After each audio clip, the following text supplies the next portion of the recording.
This right here is Logitech's multi-device budget-friendly keyboard. Is it worth picking up? Let's find out.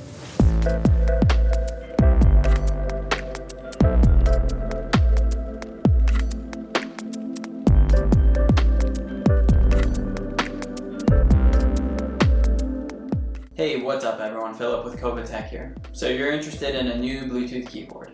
Well, this is Logitech's most budget-friendly keyboard, and it can do a lot of things. Once the Bluetooth or dongle is plugged in, you can start using the keyboard instantly without installing any of the Logitech software.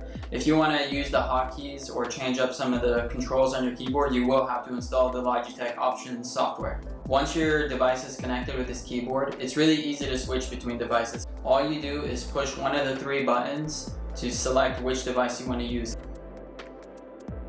In terms of build quality, if we try to bend the keyboard, we can see that it doesn't bend too much, which means it's a pretty good build quality. So that's going to be good overall in terms of the material that the keyboard is made of. The grips are nice because if we're doing some intense typing or we're at a different angle, the grips are going to help us out a lot here so that the keyboard doesn't slide around on our desk. Let's do a little typing test to see how loud this keyboard actually is when typing.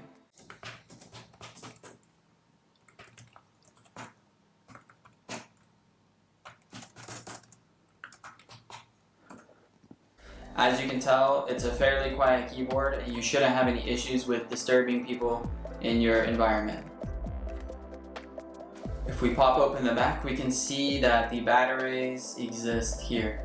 The keyboard uses two AA batteries, and the batteries are estimated to last 24 months, which is 2 years.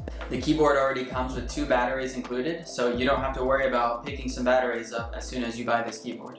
Most keyboards last somewhere between a month, few weeks before the batteries goes out, or it has a wire, which I'm personally not a fan of wires. So if you want something with long battery life and that's reliable, this keyboard definitely makes the cut.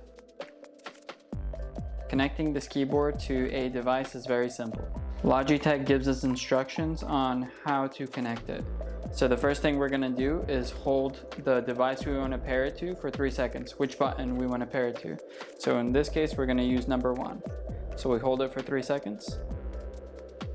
And we can see it starts blinking there. Then we go to the Bluetooth settings on our computer, and here we can see keyboard K380. We're gonna hit connect.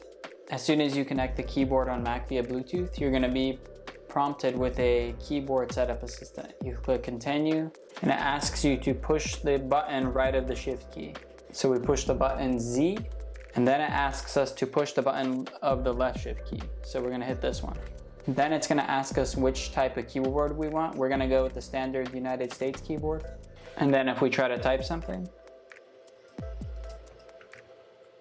it works perfectly. If we open up our Logitech option software, you should have a keyboard icon here, which you can click for more settings. And here you can do a few things like reprogram these keys to do whatever you want. And you can also see which devices are also paired to this keyboard. So number 1 for me is my main computer. If I push number 2, there's no devices here, so it's not gonna work. So we're gonna keep it on number 1 and keep using the computer that way. So if you're interested in getting a budget-friendly keyboard, then this keyboard is perfect. This keyboard only goes for $30, and it's the lowest priced one in the Logitech multi-device keyboard lineup. The reason this is the most lowest priced keyboard, it's not because it's bad build quality, it's because it comes with the least features. It's a bare bone keyboard. So if you're not looking for any extra bells and whistles, then this keyboard is perfect. The keyboard does cost more money at retail stores, but the best price I found for this keyboard is $30 on Amazon. And if you're interested in purchasing it, I have a link in the description. If you're looking for a keyboard that's more fancy with more bells and whistles, then I have a review on Logitech's best multi-device keyboard. If you want to see that, head over to my channel and type in Logitech K380 and you can find it there. Cool, thanks for watching this video on my review of the Logitech K380. If you like this video, I'd really appreciate it if you hit that like button. And if you want to see more videos like this in the future, hit that subscribe button. Thanks for watching, I'll see you later.